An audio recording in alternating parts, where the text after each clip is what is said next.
Any person in a lifetime spends around 90,000 hours working. Roughly, I would say. How many of you can actually say you enjoy it? Well, I can. Because I'm going to live and breathe history for all those hours of my lifetime. And not a single hour is going to be similar to the one spent last. That's how exciting the art world is. That's how exciting the world of art conservation is. It's history, it's science, it's play of colors, it's life stories, different people belong to it. It's travel through time, and let me tell you, stories are never same. They are different from others. And I was bridged into this marvelous world of art, science, and history through my best bud, my grandpa. Like any other teenager, I always wanted to go out and study, build my life. So I chose Florence, Italy. The place lives and breathes history in every inch of the city. I was super psyched to walk the same cobblestone pathways that were once walked by the European old masters, such as Leonardo da Vinci, Michelangelo, Raffaello, Botticelli. Took classes and worked on artworks in the room where the ceiling and the frescoes were painted by the same old modern masters. But I still realize I'm missing something. I wasn't exploring the field enough and was not doing justice to the artist and artwork back home. So I decided to move back. Considering back in 2018, all my friends had their 5-year plan pinned down on paper. And here I was, ready to dive in the world of conservation in India from scratch. I always thought to myself, either it's gonna turn out great or it might be a huge risk. But either ways, I was ready for both. And here I was at the age of 24, taking my own decisions and moving back. Just as this platform says, every change was just an idea once. Now let's talk about art. Art has 4 dimensions: aesthetic, historical, financial, and developmental.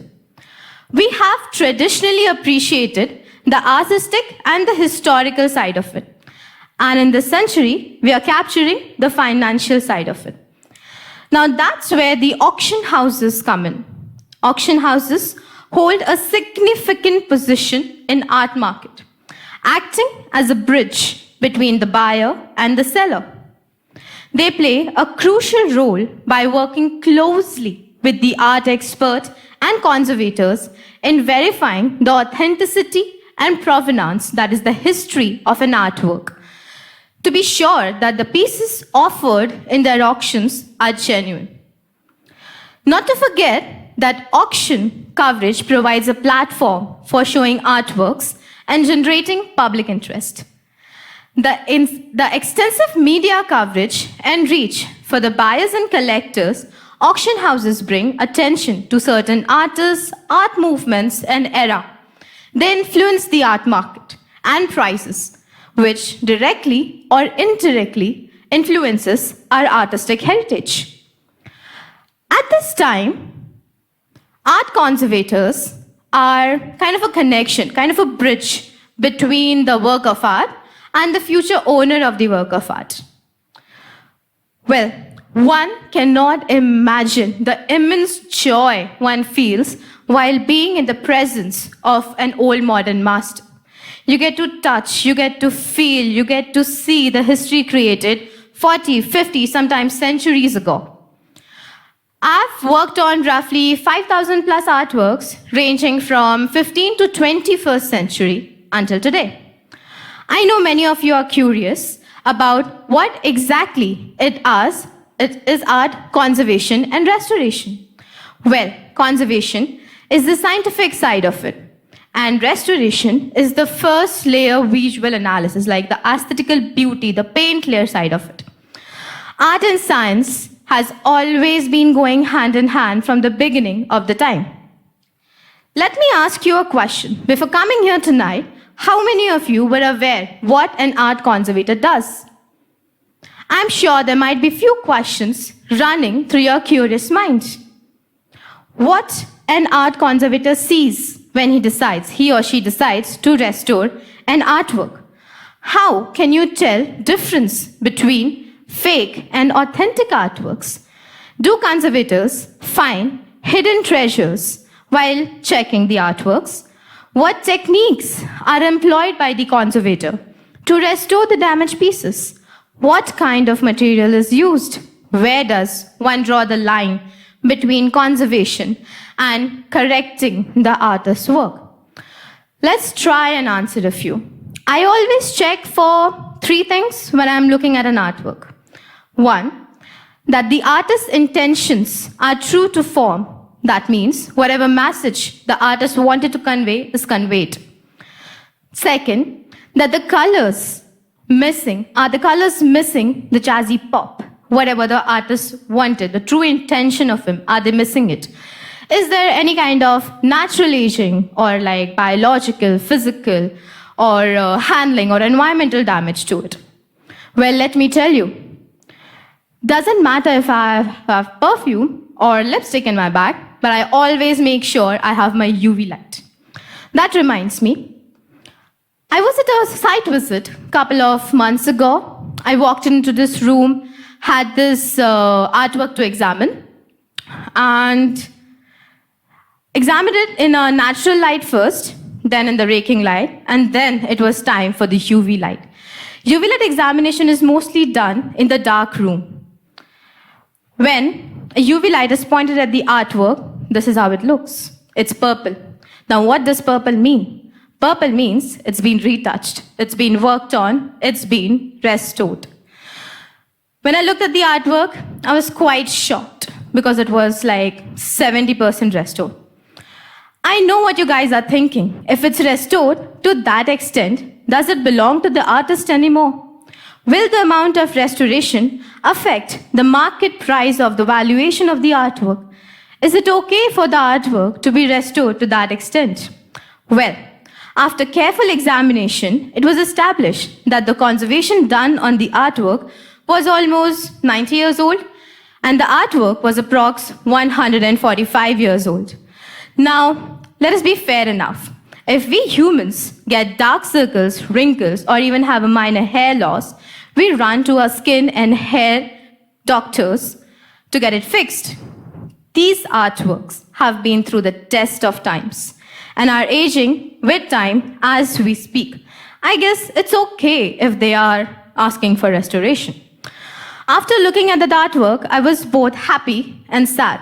Happy that I get to work on this historical timepiece. Sad that considering the restoration was done 90 years ago, its aging process and historical importance are as equal as the artwork, but yet will have to be removed considering it served its purpose and is not stable anymore. To fulfill the artwork's restoration treatment, we had to first undo the previous restoration. So I'll just walk you through the steps of what exactly was done on the artwork earlier. Since the canvas, the support on which the artwork was painted, had lost its strength, there was an extra lining cloth which was provided to it. The adhesive that is used in fixing the cloth and the canvas aged along with time since it was 90 years old, and there were certain bubbles formed in between that made it unstable to be continued, like it was not providing any support. The front of the canvas had varnish on top of it, which had turned yellow and brown and was just not allowing the colors to pop as we talked earlier. It needed to be removed. So the entire previous restoration was removed and the artwork was ready to be conserved again. Similar processes were followed again, like we introduced a new lining to make sure the support is stable. We consolidated the artwork, we stabilized the artwork, we put a layer of varnish on top of the artwork, as ethically you're not supposed to put any color, that means retouch or in-paint the artwork directly. So we put a layer of varnish which acts as a barrier on top of it. Then the retouching was carried out and the final layer of varnish was done. Now, all the materials used during this process are 100% reversible. They have to be. That's the ethical law. Now, since this was a major project, a restorer can always lose themselves in retouching the artwork or fixing every little minute details and sometimes forget the fine line between restoring and redoing the artist's intentions. A conservator's project has always served its purpose when the artwork reaches its potential oneness. This means that the artist's intentions and messages are conveyed to the viewer. Many people forget this. Now, let's just see a few examples that we just talked about. This is the UV light. We pointed out to the artwork. We see those purple marks over there. That's the retouching done on an artwork. Now, we talked about removal of varnish, right? That's the brown color, that's the varnish, this is the before, this is the in process, and this is the after. You see how nice the colors are popping in this one. That's what makes it the difference. This artwork came to us, it was torn in multiple places because it was hung up in an office and it was damaged because there was fire at the place. So it has to be rushed out of that place. And this is how we received it. And we provided it the lining, the cloth that we talked about earlier with these adhesive. And these major tear marks are not even visible anymore. There was one over here, one over here, one over here. There's another over here near the lady. You can't see the lady's face over here. Here you can. So this is how a restoration can actually bring back artwork to life. We talked about varnish. You see the painting over here, that's just cleaned for antifungal. Now we'll play the video for the varnishing technique that we saw, that we heard about earlier. It's a very thin layer, a thin transparent layer of a liquid that's applied on the artwork, which acts as a barrier and protects it from any kind of environmental damage or even abrasions or handling damages or a lot of things. You see over here how the artwork is looking amazing after it's been restored. That's what we restorers live for, actually. Now to answer your question, do conservators find hidden treasures behind the artworks? Yes, we do. And wow, what a feeling that is. Let me tell you something. Back in 2023, while examining an acrylic on paper 1936 artwork for an auction, I discovered that the GSM, that is the thickness of the paper used by the artist, is thicker than the usual choice of the paper. After a certain examination, it was confirmed that this 8 by 5 feet of paperwork had another artwork pasted behind it. I was full of joy, like, wow, but sad at the same time, because this beautiful artwork that was lost and wiped from the history for almost half a decade. It deserved to be seen. It deserved to be appreciated. It deserved a chance to exist and tell its story and the artist's message to the society. The artwork was later conserved and restored and brought back to its potential oneness and now hangs happily in one of our collector's house. I heard people say that stakes are high when you're restoring an important artwork, like for an important old master like Hussein or Raza or Souza. I believe the stakes are always high when you're restoring any artwork, no matter how important or not. Because what is meaningless to one person can mean the entire world to someone else. After all, every piece of art is, was, and always will be a part of history. It has traveled to time to be in front of you. Doesn't matter where, in a museum, in a gallery, a collector's house, your house, or in a restoration studio, it always is important. Now, conservation is a very niche field, and you need to be in touch with your fellow conservators because it's growing with time and new innovations and techniques has to be followed up with time to time.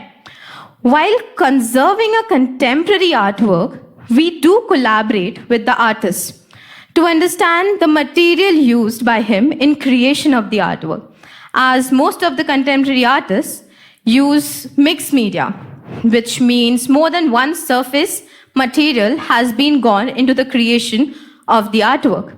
In this case, it's uttermost importance to understand the different materials used and find a common bridge material to treat the artwork, to ensure the longevity of the artwork and the restoration carried along. The want and love for an artist and an art conservator, for art science in a conservator, is quite strong. The day I interviewed for my present job, I came across an artwork, a majorly damaged one. Lovely textures, I would say, wonderful colors, a very cool man just sleeping and playing, just sleeping with a musical instrument. I was connected to the artwork. The man had a certain character to himself. I just wanted to restore it, and I did. What a rush of joy and satisfaction it was to bring back the historical timepiece to life. It takes, let me tell you, it takes patience, skill, a deep appreciation, and dedication to conserve and restore an artwork to its true form. But the result is always worth it. By breathing new life into these cherished artworks, conservators preserve their unique stories and heritage alive for the future generations to come and cherish. It's fulfilling, rewarding profession that requires a deep appreciation of art and commitment for the preservation. Let me tell you something. As I sat down to write this draft in the studio, I tried to write it earlier at home, okay? It did not work out. I was just too distracted. When I sat down to write this draft in the studio, surrounded by the valued, treasured artworks, I realized why I couldn't write it at home. I realized the connection I was missing. I realized what impact a place can have on your emotions, actions, and visions. And once I was back among my treasured artworks, the connection was complete. Today, as I talk to you about this, I hope I was able to give you a glimpse into the secret realms of art restoration with a magical touch of history. Thank you so much.